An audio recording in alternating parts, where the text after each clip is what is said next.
was 3:30, and when they told me to talk about this, right, I didn't want to do anything very technical because I knew that, 3:30, nobody wants to listen to any technical thing, right? But at the same time, I just wanted to talk about, what advances AI has done in the next decade. So I was thinking about this topic, and, then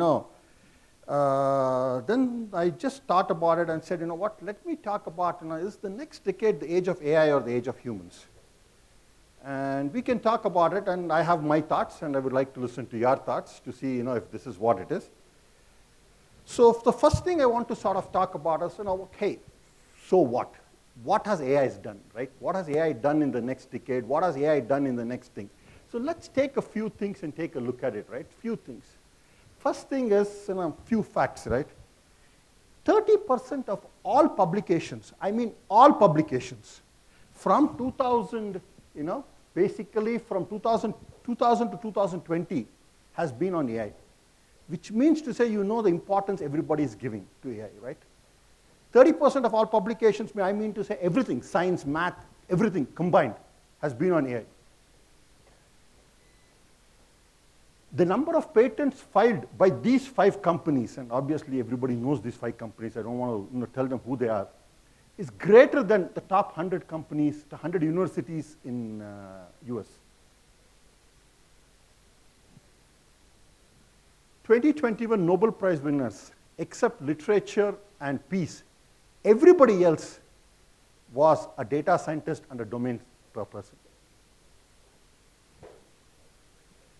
Which means to say there is something going on in this field, right? There's nothing that is important.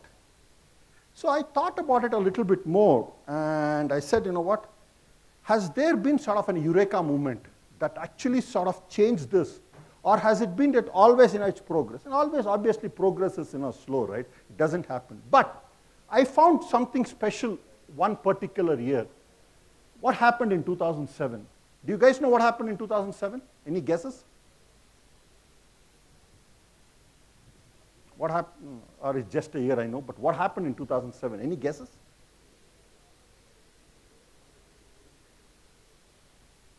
Okay.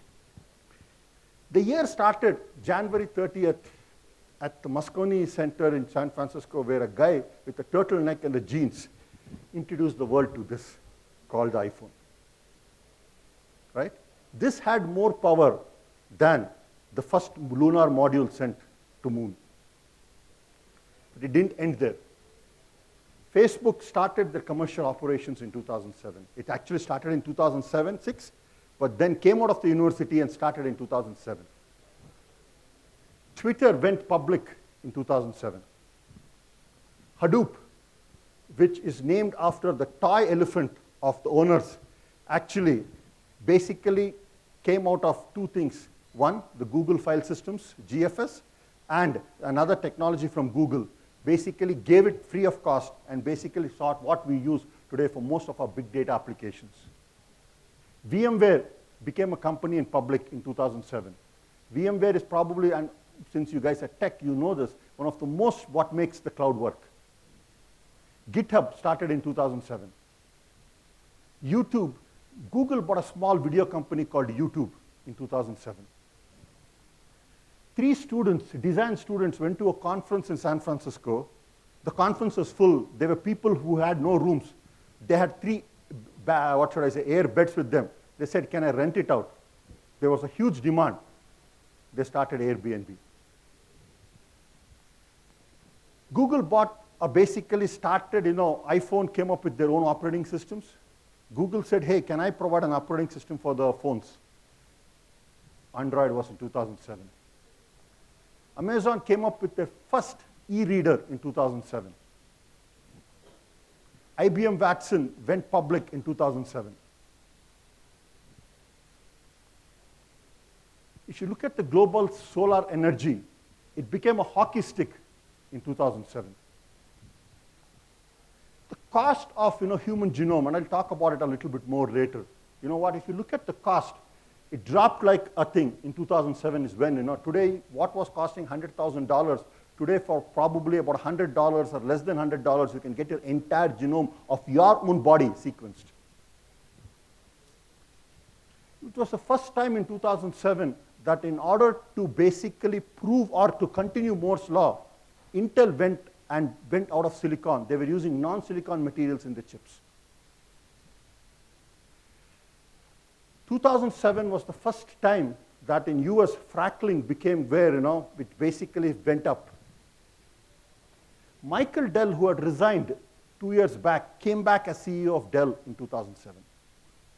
So the exponential growth that has happened, and it was huge. And if you look at the cloud computing, the first data that we get is in 2008, which means to say public cloud must have started in 2007, right? The available data was started in 2008. The cost of the consumer megabyte and data speed, if you think at it, it crosses 2006, 2007, good enough for government work, right? Okay, what happened in India in 2007? Google introduced Street View 2007. Netflix for the first time started streaming. Until that point, they had the CDs. They started streaming 2007.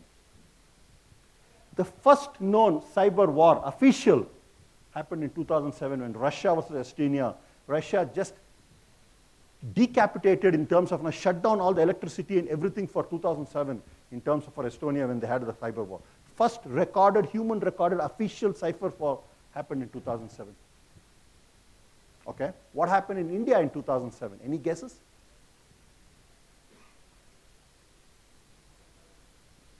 Two kids saw Amazon and said, hey, can we do that in India? Flipkart started in 2007.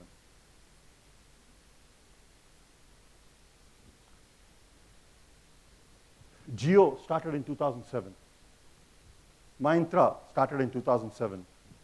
Immobi started in 2007. Companies that you know, I don't want to go through these companies. So what is this that is doing that that happened in 1 year? The reason is the exponential growth of technology, and we'll talk about it, right?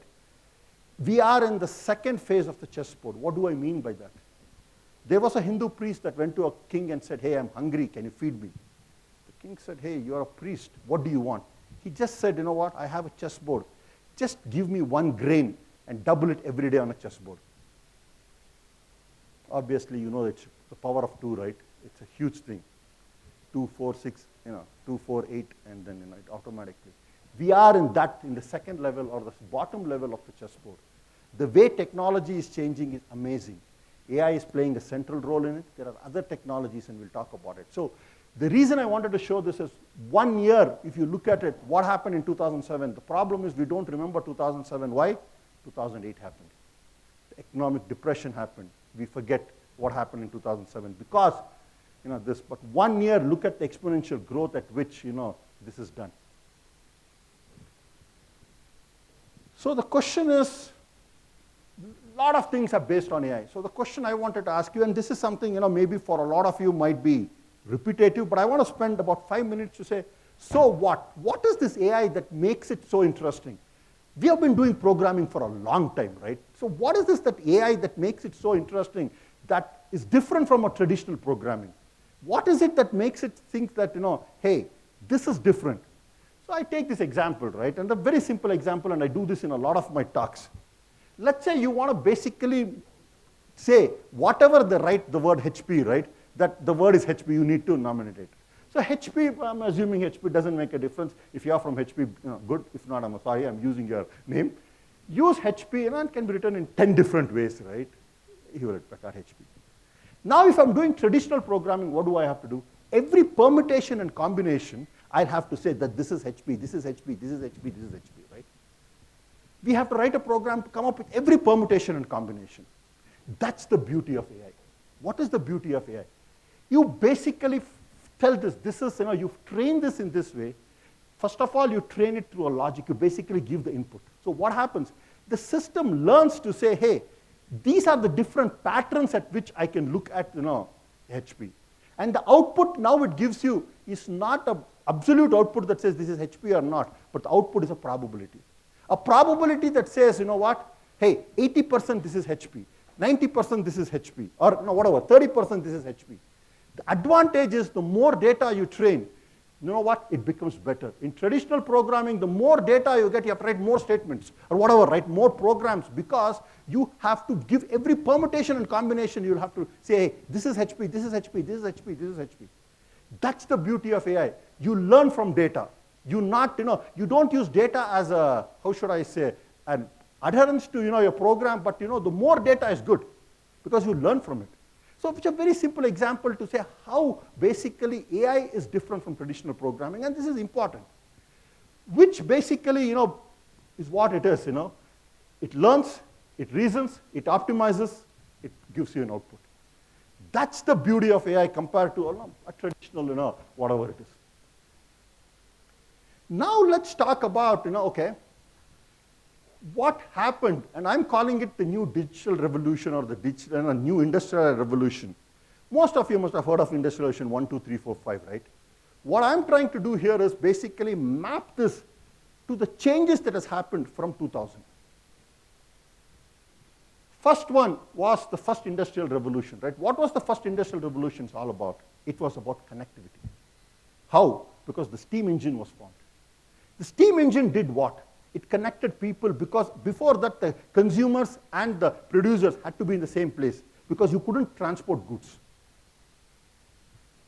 2000, you had the birth of connectivity in India. What do you mean by saying the birth of connectivity? Not in India, in the globe. What happened in 2000 is two things happened. One, obviously, because of this boom in the 90s, people just started building these fiber networks all over the world. They just, the level 3s of the world, and they just started building fiber network. 2000, the crash happened, the tech crash. If you're old enough, I see a lot of kids, obviously, you guys will not remember, but if you're old enough, the tech crash happened. But that fiber was already laid. That gave rise to the connectivity, and that actually gave rise, and if you are in the services industry in India, that is what made the services industry in India work, because they were able to transport your data very easily because of that fiber lines that were already used, that Indians said, hey, can we use those fiber lines, because it's already been laid. So connectivity happened, which is what the first industrial revolution is all about. So 2000, this happened. The second is what? The second industrial revolution was about mass production, and this 2007 I talked about IoT, AI, big data, and other things came into existence. Because of that, complex became easy, complex became connected, and it was basically what happened was it was seamless. Companies could now do things seamlessly which they couldn't do, exactly as because of mass production. The third industrial revolution people talk about is the computer age, right? Obviously the chips, the Intels, the microprocessors. I am calling it 2020, we went deep. We started from flat because of the connectivity. We went fast because of the technologies. We went deep. Deep means to say multi-touch. It was no more that I use my finger. I use my eyes. I use my voice. Siri, do this to me. Google Voice, do this to me. So basically, it was an automation where more companies and more places and more things could connect. So basically, that was what the third industrial revolution was all about. The fourth industrial revolution people talk about is cyber physical systems, right? What I'm talking is about psychic. The next one will be psychic, and I'll talk about it. The next industrial revolution, or the digital revolution we're calling it psychic, and I'll talk about it. Basically, it will push the information that you want. It will push anything that you want that it didn't actually, basically it will customize it for you. And I can see the one after that. And that is what I'm calling it genome. It is the biology that's going to make the difference. Basically, it is going to be a personalized food, personalized medicine. I'll talk about a little bit about the psychic and the genome, but the first three is something that we have seen. Fast, flat, fast, and deep. That is what has made us between the last two, the psychic and the genomics, and we'll talk about it. Let's talk about the psychic. What do I mean by psychic? Psychic is basically the word psychic, right? I can guess what you want. How am I guessing what you want? Obviously, we are most familiar with the recommendation systems, right? We have recommendation systems all over the place, right? There is no way when I log into Netflix, when I log into Amazon, when I log into Flipkart, anywhere I go, I have a recommendation system that tells me, hey, this is what you want. There's a huge debate that's happening, and we'll talk about it. Does AI limit choices? Every time it recommends something, does it mean that there is something that I want to see that it's not there? Does AI limit choices? We don't know that. See, those are the questions that we need to ask. Does this limit your choice? Does it say that, you know what, you need to watch this? Does it say that, hey, based on your political leanings, this is the group you need to go to? Why would I not want to listen to something else that is completely opposite, because that gives me the 360 view? So recommendation systems is what psychic. It tells you what you need. The second one, I don't know how many of you know this app called Pick to Recipe. What it tells you is basically you like something, you just take a picture, it will tell you what ingredients that thing is made up of. So now your food choices are becoming a lot more easier. Now you can say, you know what, I can pick this, take a picture, and I can tell you what this made up of. Or let's say you are, let's say, a vegan. You have 6 things. You take a picture, it will tell you what recipes it can make out of these 6 things that you have in your kitchen. It is personalizing it to you. Next, there is a program called SoundDraw. I don't know how many of you have heard of it or how many of you have used it. Now it will tell me, based on your mood, what music to listen to, how it will customize your music. Based on the video that is playing on the screen, you can customize the music. It will read the scene and tell you this is the type of music you want. It's called SoundDraw. So customization is happening everywhere. Customization is happening at a very, very fast level. Next, genomic. What is that we will see from a genomic perspective? First, I don't know, are there any people in the healthcare or in the biology here? There is this model Harvard Business came up with called EVE. Basically what it does, and again, I'm not an expert, I can tell you what I've read, what I've understood. Again, I'm not an expert on this, so if you ask me too many questions, I may or may not be able to answer from a genomics perspective, but I'll tell you what it does. It is looking at every gene sequence that you have, and it will tell you what is the potential that you may develop cancer in the next 10 years. Every small change in your gene sequence, it will be able to guess that because of this, there may be potentially you may get Alzheimer's when you are 40, when you get Alzheimer's when you are 80, or whatever, right, X years. So basically it is looking into, and once they did this, they saw 16,000 new combinations of genes or patterns of genes which the humans had never seen earlier, that they were able to basically classify it as, you know, potential some disease. So it's already basically telling you what the chances are. Similarly, you have another one called DBIT sequence, another model. Basically, all these are, you know, machine learning models. In the, you know, basically what this is telling you is, you know, most of you know mRNA, right? mRNA is the thing. See, for example, when we were a kid, for example, when a baby is born, right, it is looking into the, all your organs, even when the baby is at your, you know, the mom's womb, and it will basically able to guess how will this organ form later on. Will there be a deficiency? Everything based on the mRNA models.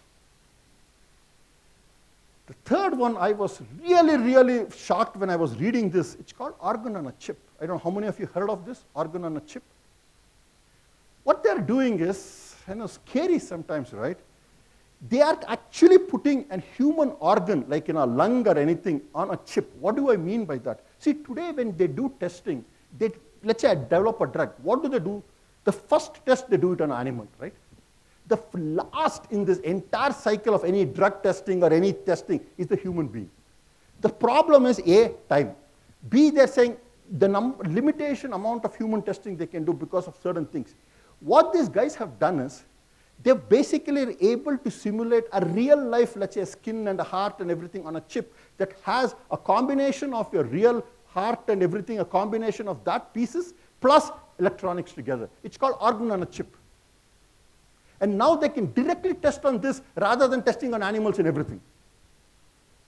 So they say, why should I test on a mouse when I really, my final intention is a human being? Right? Why should I waste testing on a mouse or a rat or a whatever, right, XYZ, when my final intention is not to develop a cancer medicine for a rat. My fight is to develop a medicine for a human. It's scary, but you know, these guys are doing things that, you know, sometimes you can't even comprehend. So genomic is improving, biology is improving, guys, in a very, very fast rate. So this is the good news, right? So what is the bad news? So AI should be fantastic, right? Everybody should do it. There are challenges. But before that, the way that AI has been developed, and I'm sure you must have heard of this term, right? ASI, ANI, and AS. Basically, today, what we see AI today is called ANI, artificial narrow intelligence. What does it mean? We develop a model for one particular thing. We develop a model to do that. We develop a model to do this. Humans are not like that, right? I can only not just do one thing, right? I can also eat and talk. I can eat and walk. I can eat and, again, talk on the phone, right? I don't have to, when I'm eating, it's not like when a phone rings, So basically, they're going into something called AGI, the next level they're talking about, which is called artificial generalized intelligence. What does that mean? Means to say, can you do multiple things at the same time? So for example, a model has been developed by DeepMind. If you are from Google somewhere here, a company that was bought by Google, DeepMind, they basically developed a model called GATO, G-A-T-O, that can do 164 things at the same time, the same model, the same input. You trained one model to do that. When this was released for the first time, people said, GATO means game truly over.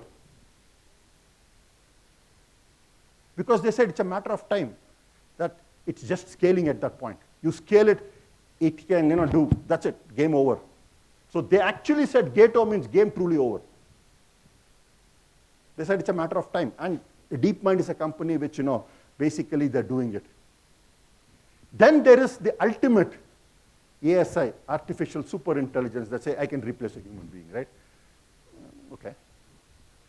We'll talk about it. But, this is the scale at which they're talking about. And this is something, truly, we are here, guys. This is happening. This is real time. GATO is real time. Deep learning is real time. Okay, so what are the challenges? What are there and where does a human play in all these games, right? Where are we? So the first thing I wanted to talk about is, okay, this was the age of AI, age of human. Where am I? I create, therefore I am. Because I did this, right, as a human being. AI was not something that was found in a forest and just came down one day, right? I create, therefore I am. I have to live with it. Today, if you look at it, right, humans, right, we still have 100% control over AI in a sort of a way, right? Because we choose what project we'll have to put AI on. We have a complete control of what project. See, every project is not today AI. People say that, oh, AI can solve every project. See, if somebody asks me, right, can you have an AI that says, does God exist? I don't know whether AI can give you that answer, right? So there are certain philosophical questions. There are certain questions where AI cannot give you the answers to certain questions, right? So basically, what projects you choose are basically, the way I look at it when you choose project, right? If you look at a very high level, there are 3 categories of projects, for everything. One is called first principles. One is called, basically emotional and, legal, ethical. Third one is called logical. If you look at the first principles, what I mean to say is, for example, Newton's law, force is equal to mass into acceleration. Or there are a lot of first principle. AI may maximum help you to aid that. It will not be able to replace. So there are a lot of these formulas. People are trying to use AI to do it, physics formulas and everything. It's still not there yet. The second one is, should I hire this person or fire this person?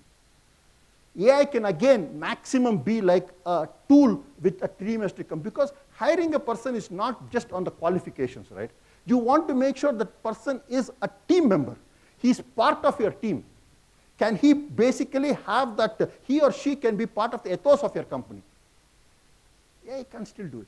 The third bucket, which I'm calling it the logical bucket, right, which has enough data. So for example, do I want to give a loan to a person or not?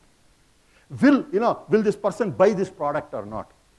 These kinds of logical problems, AI is very good at.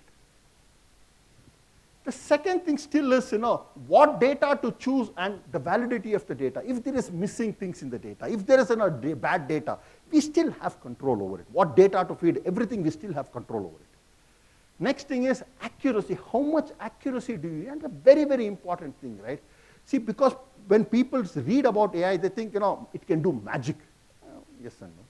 See, the way I look at AI is, today if a human is doing 30% accuracy, if I put AI and if it does 35% accuracy, it's 30% better than a human, right? Which is good enough. Start with that. Don't expect AI to do 99% the best thing, right? That's not practical. You always have to say, what is my accuracy today, and what is the system giving me? Is that good enough? So accuracy is something we still decide as a human being. We still say, okay, this is good enough.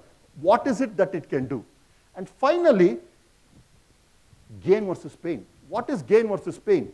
We need to understand how difficult it is to deploy it and train it and everything versus the gain it's going to get. So all this today, we are 100% in control. So today, if you tell me the age of human, right, we are in the central. Are we still going to be the central? We'll talk about it a little bit later. But that is what it is today.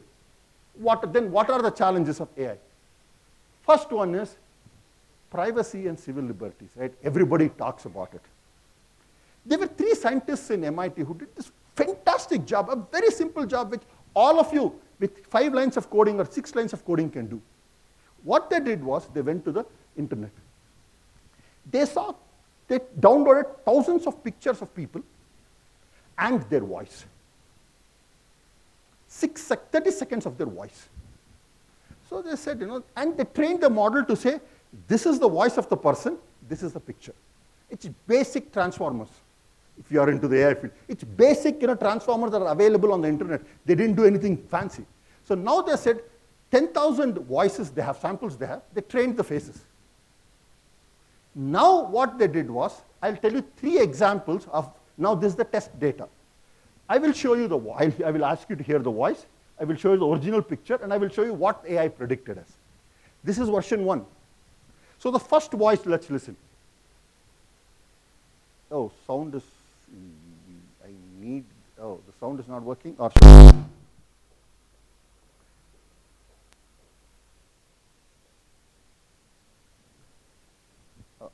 one second, guys, I'm sorry, I need the sound for this, if not this whole thing, because you need to listen to the voice. Oops, sorry.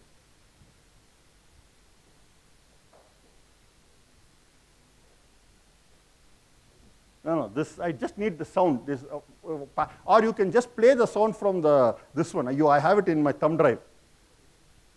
The first one is called Phyllis. You can play that. I have given you the audio file also.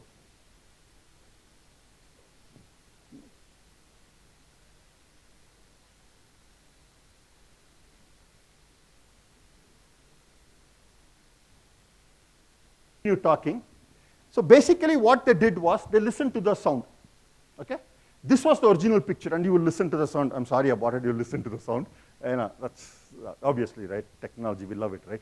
So we'll basically we'll listen to the sound, and this is what it predicted. Look at it, right? You just listen to 30 seconds of the sound. It's never seen the picture of this person. This is the original picture. It was able to guess the age. It was able to guess the sex. It was able to guess, that's an old person. Similarly, I'll have, 3 pictures, right? Obviously, this is a random picture. This knows in no introduction, obviously, James Bond. This was the sound input they gave. Okay, and it gave this. Next, can you play the next audio, which is Daniel Craig? No, that's not the one. It's the next one. Daniel Craig, please.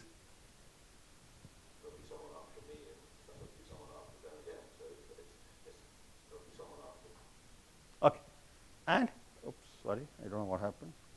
I can't control my, it's changing there, but it's not changing here.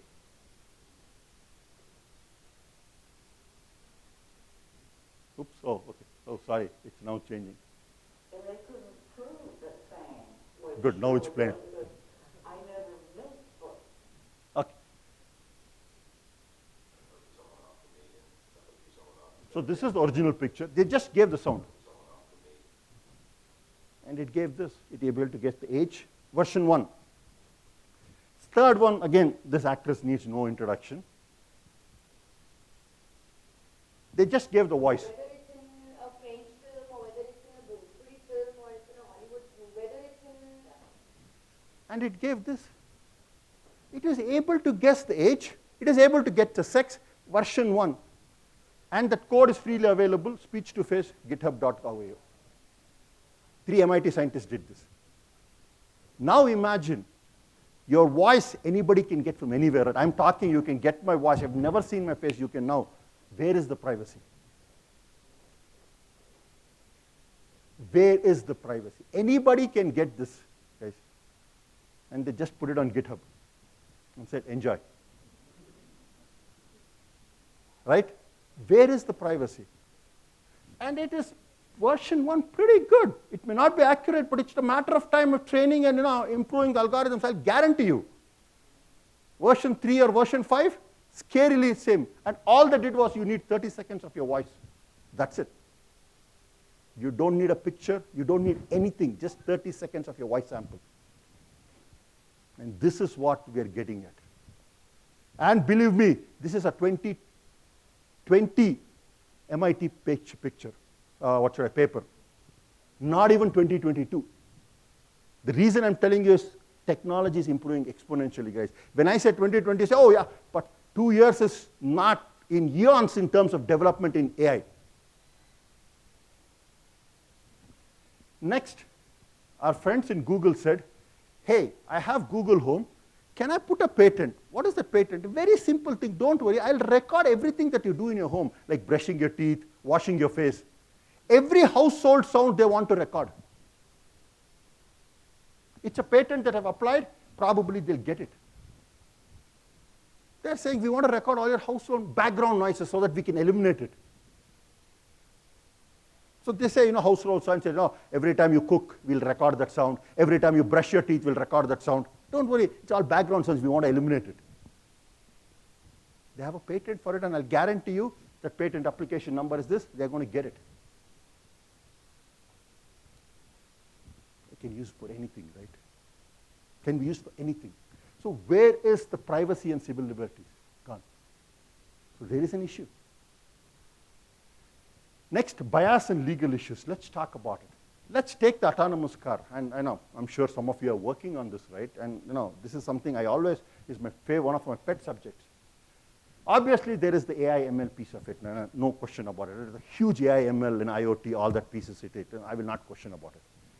I'm going to question the legal. Tomorrow, an autonomous, let's say you're driving in a car and you get into an accident. The question that we all ask is, who is responsible?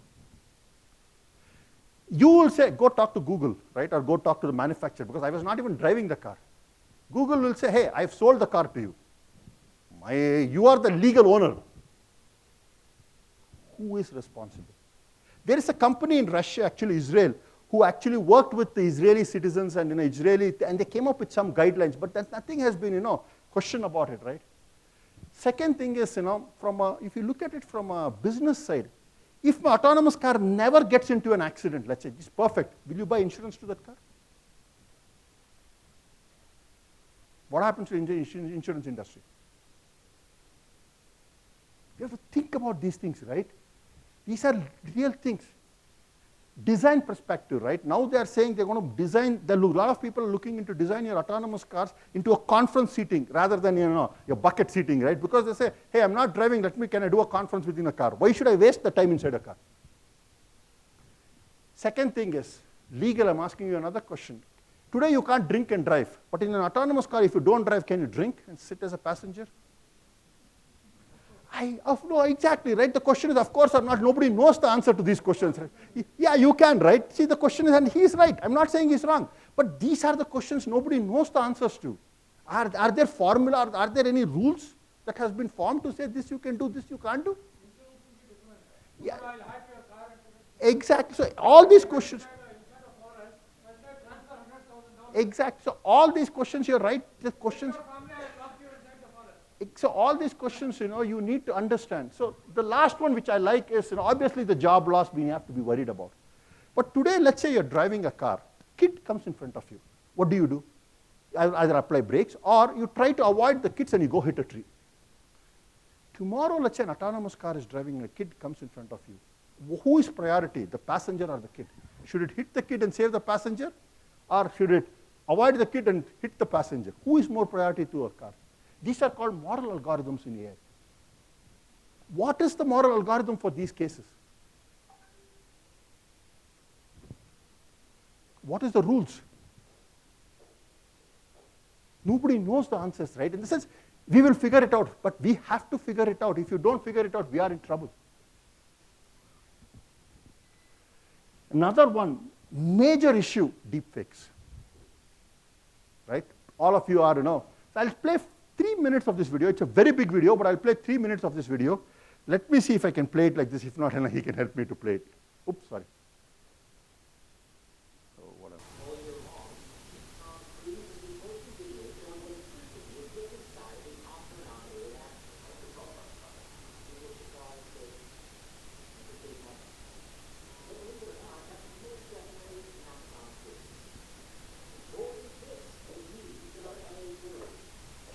Oops. I didn't do anything, guys.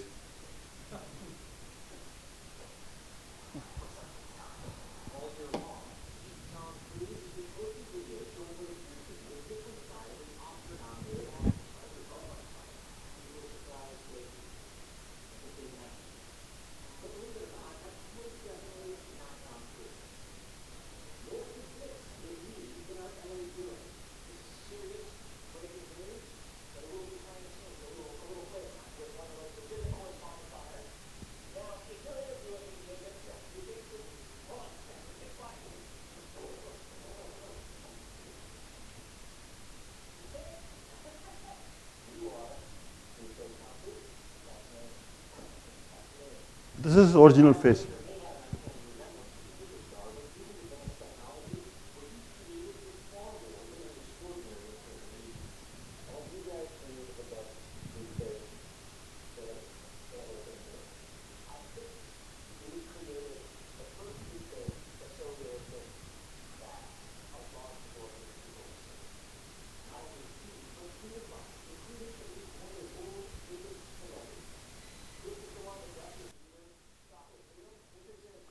So it's a big video. I will just basically move it. But, okay. So I couldn't, first time I saw, I thought if I had not listened to the commentary, I would have thought that was Tom Cruise. Right? Deepfake is another issue that's happening. And it's real. It's not something, you can, and you know what? You can create it. If you're a little smart, you get these free tools, you can create at your home. And all you need is probably a couple of days to do this. It's not very difficult to do this deepfake video.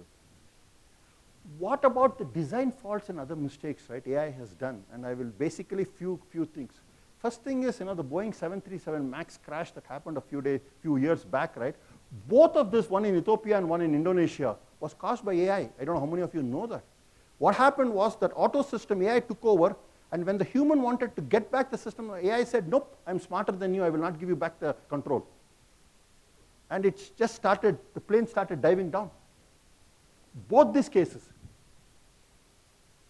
It was the 737. Because AI said, I am smarter than you. I know what to do in this situation. You are not in control. I am in control. Yeah, obviously there are, there are a lot of, so there are a lot of cases that have happened. But I'm just telling you, these were actually officially said, the recent ones, they said, I'm smarter than you. AI just said, I'm smarter than you. You cannot have the control. This was another case, right? I'm sure you must have heard of this, right? This is, basically, there was this program on the internet that basically said, hey, if you put yourself, it will show you, how you age. Obama put his picture, and this was the picture that came out, a white guy. It created such an uproar, right? Because, right, obviously President Obama, right? It created such an uproar that couple of leading AI scientists just, the question people asked was, whose fault was this? Is this the fault of the model, or is this the fault of because enough data was not given? So one of the leading AI scientists said, it is the fault of the business guys because they didn't provide enough data for the training, and not the model. If you had trained enough, this would have never happened. And it created such a backlash that guy had to just basically walk out of Twitter. He said, I'm sick and tired of that, I'm just walking out of it. Okay, so this was another case, Obviously it was, I'm sure, there are a lot more cases if you read about it, right? So what about this? So obviously you have the privacy issues, you have the security issues, and you have faults. Things happen. Whether you like it or not, things happen, guys. So what's our responsibility? Where are we in the next decade, guys? As a human, where are we in the next decade? Does it mean game over? Game truly over? Or do we have anything? My belief, and obviously each person can say whether they're right or not. First thing I say is, you know what? We are taking back it. There are a lot of rules, a lot of processes are being starting to put. Just like we have GDPR and other things for the data side of it, right? The very, very strict rules what to do. EU is drafting regulations which are in the draft that says, you know, how do I basically do AI? And they are saying, you know, each application, they basically want to have 3 risking: unacceptable risk, high risk, and limited risk. And I'll talk about each one of it.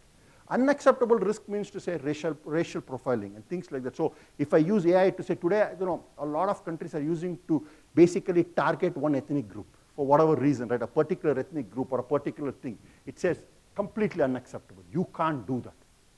Second, high risk. High risk is basically, you know, in terms of, you know, they are saying, for example, hiring practices. If you're using AI to basically make a decision without, you know, so it may be biased towards one. And I'll give you my personal example. So basically in Insofe or in a TuringMinds, we do a lot of consulting in addition to academy and everything. One of the leading pharmaceutical companies today basically asked us, hey, can you help us to basically use AI as one of the tools to sort out the thousands of applications you get and narrow it down to X number so that, you know, thing. We said, fine. So basically, they gave it to us, and first thing we did was we removed everything that says whether the person is a he or a she, because we didn't want the AI to know he or a she, because we knew that that company traditionally had employed males as their medical representatives, traditionally. So we said, strip out everything that says, what are the things that we stripped out? Name. Second, a lot of this, for especially in Indian resumes, they write sex, male or female. I don't know why they write it, but they write that in part of your resume. Things like that, right? We removed all of that.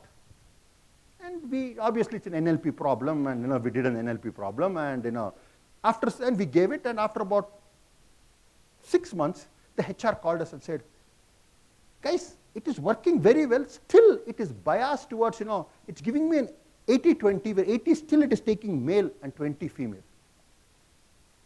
We said, what did we do wrong? We went back and went back and went back and looked at it, and finally we found out. Because what we did was we started talking to, you know, English or written experts and everything to say, is there something in the handwriting or in the way that we find out, and believe it or not, women and men write differently.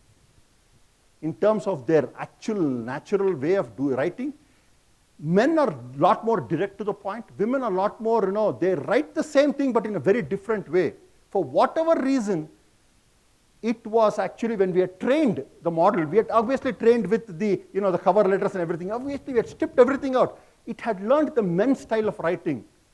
And so it was already always, you know, going towards that men's style of writing versus the women's style of writing.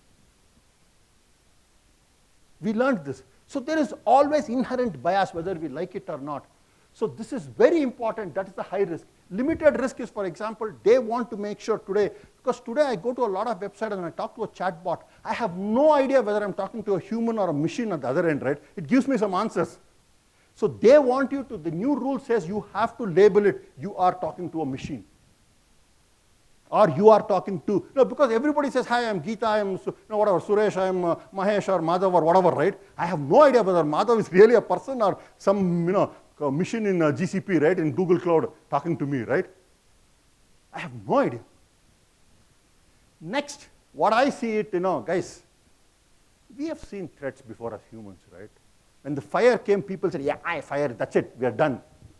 Similarly, when cars came in, they said, you know, finished, everybody. So we have, humans have faced this. We will overcome it. What I have, the second one is biology will help.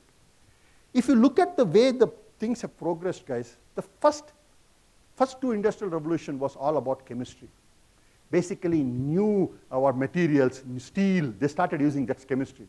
The next was physics, computer chips. Basically, it is, you know, miniaturization, transistors, basic physics. The next is biology. What do you mean by that? We are working, as I told you, right, things that basically can alter this, can alter that. They're making them smarter, the belly. So I feel we will make ourselves smarter. Believe it or not, we will make ourselves smarter. So we will catch up with the humans, with the machines. Second, we will make sure that AI is not artificial intelligence. According to me, it will become IA. What is that? Intelligence augmentation. So we will still be in control. We will use it as an augmentation rather than an, you know, basically saying, you know, you don't have control. Third one, I think it's very difficult for anybody to mimic the emotional intelligence and that part of it, right? That truly out-of-box thinking is something that's not easily anybody can replicate. And finally, I feel, obviously, that I'm a human, there's still hope, right? So I feel the next decade is not the decade of AI, it will be the decade of humans. We will basically help of AI. Definitely AI will progress, nobody can stop the progress, but we will take back a few controls, put the control mechanism, and this is what we say, we become what we behold. We shape our tools, and thereafter the tools shape us.